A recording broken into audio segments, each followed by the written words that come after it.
Hi, this is Keith Hall. Welcome to Economics 590, the federal budget process. This is our first video on government spending around the world. In particular, in this video, we want to mention anyway the 6 economic functions of government. Those are things I think you've already seen before.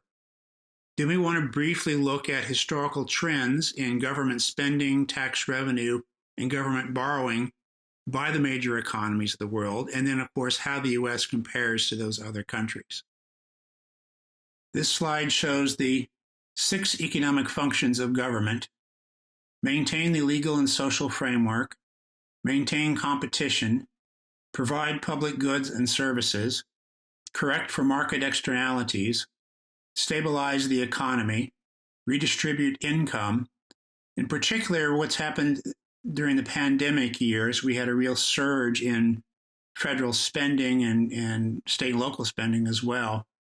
And a full 58% of total government spending during the pandemic year was redistributing income rather than providing government services. And this, of course, was primarily according to age and income level. Looking at historical trends, first, the role and size of governments around the world has changed drastically in the last couple of centuries. In early industrialized countries, public spending increased sharply and increased resources towards social protection, education, and healthcare. Spending in high-income countries tends to be larger and more focused on social protection than other countries. Here's a graph that shows the U.S. government expenditures as a share of GDP from 1800 to 2010. And you'll see a really clear, interesting pattern here. If you look at starting at 1800, government spending as a share of GDP was only 3 or 4%. And as you go along, we see these spikes. That's the War of 1812. That's the Civil War. This is World War I. This is World War II. You see Vietnam. You see the Great Recession here. But also you see this trend, this broad trend rising, increased government spending from around World War II, maybe a little before World War II till now, with a steady trend upwards. And now you see that the U.S. government expenditures as a share of GDP is up somewhere around 4%. And here's a breakout of total government expenditures by major function. This graph shows the time period 1900 to 2020. It's, again, it's spending as a share of GDP. Let's sort of work backwards here. If you look at the red area here, that's federal spending on pensions. Here is federal spending on healthcare in green. Here's federal spending on education. And you notice for, at least on pensions and healthcare, government spending started at about 0 in the mid-1950s and now has grown to be a significant part of government spending and the role of government. And you see a big growth in spending on education as well. This yellow area, if you take a little time to look at this, is defense spending. That's always been a major chunk. Of course, you see those spikes for World War II and World War I, etc. And then there's spending on welfare type of spending at the top. That's been a part of government spending for longer than some of these other. Okay. Now here's a comparison of government spending as a share of GDP among the G7 countries. I picked out the G7 countries because these are literally the 7 largest economies right now. And you'll see the United States here.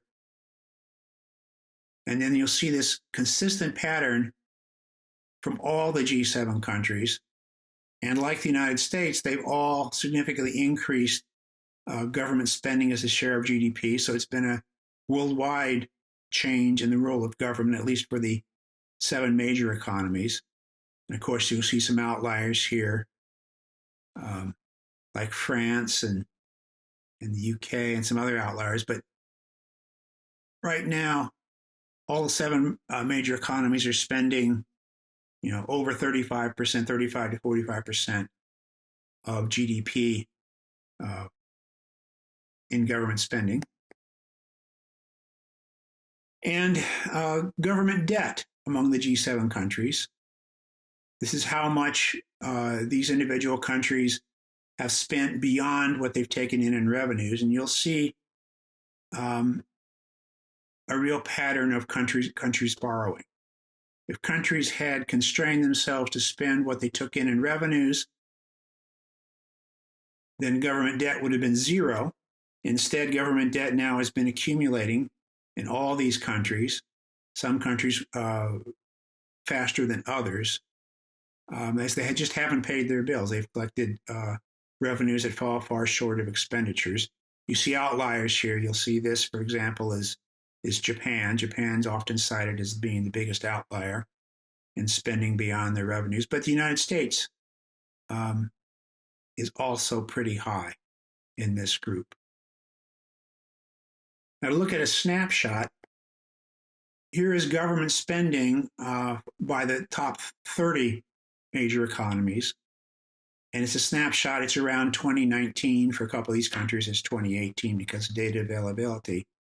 But I wanted to show you how the United States compares in government spending as a share of GDP to the 30 other major economies. And you'll see the government spending is in the lower half anyway. And if you take some time and look at this, you'll see some of these countries have chosen to spend a far larger share of GDP in the government sector. France and Ireland and some of these other countries. And then you also see government revenue. Even though government revenues generally lag behind spending, government revenue has varied a bit. The United States is, once again, sort of near the bottom compared to the other 30 economies. And you've got some economies here, if you look at them, that have a very much larger share of government revenues as a share of GDP. Then we have deficits. This is not accumulated debt, but this is year-to-year deficits. So 2019 is an interesting year to look at because in 2019, the global economy was doing pretty well. The United States had relatively strong growth. The world had relatively strong growth. Yet the United States did not raise revenue to match spending. They continued to borrow really significantly. In fact, that's a really high level of borrowing for such a decently performing economy. And you notice that a good chunk of the major economies went in surplus. Their revenues grew and their spending went down so that they actually had higher revenue than spending during that year. If you look, for example, at Norway at the top here, they ran a pretty significant surplus that year, as opposed to the United States, which didn't. Then we have accumulated debt. This is not just year-to-year deficits. This is accumulated debt, how much government owes as a share of GDP. The United States is near the top. This graph shows the United States at roughly 100%. Accumulated debt's about the same size as GDP.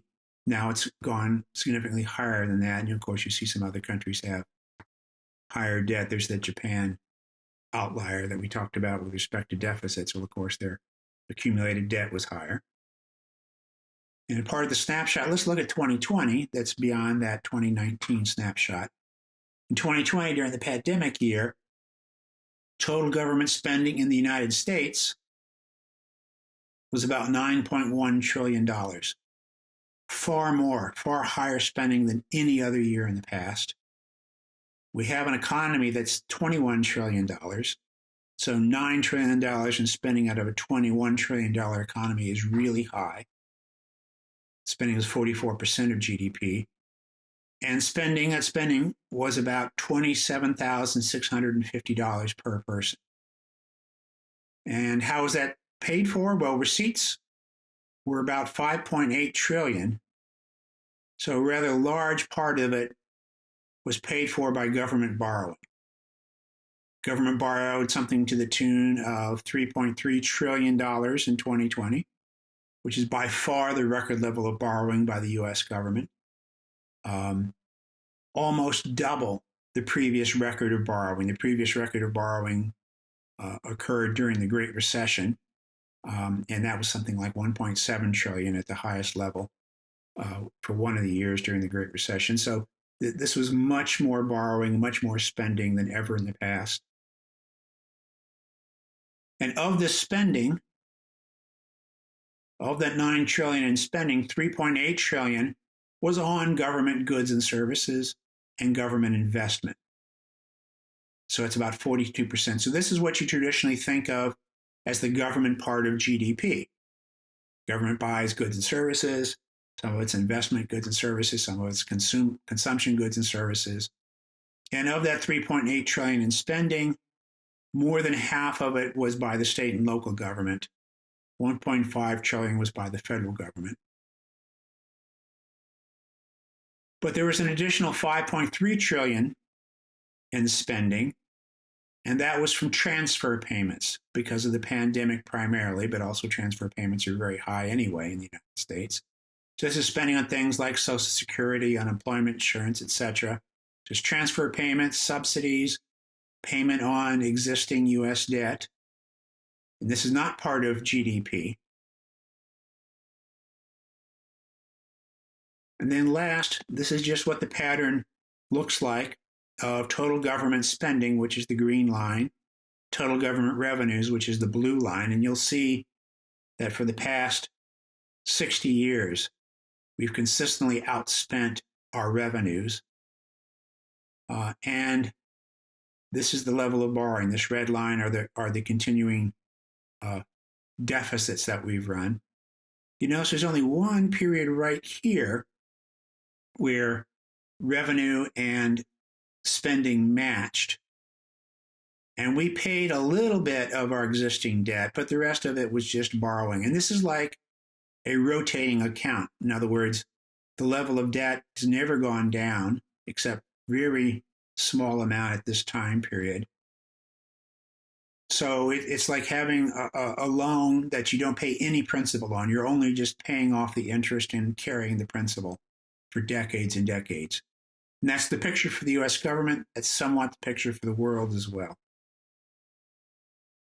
Thank you.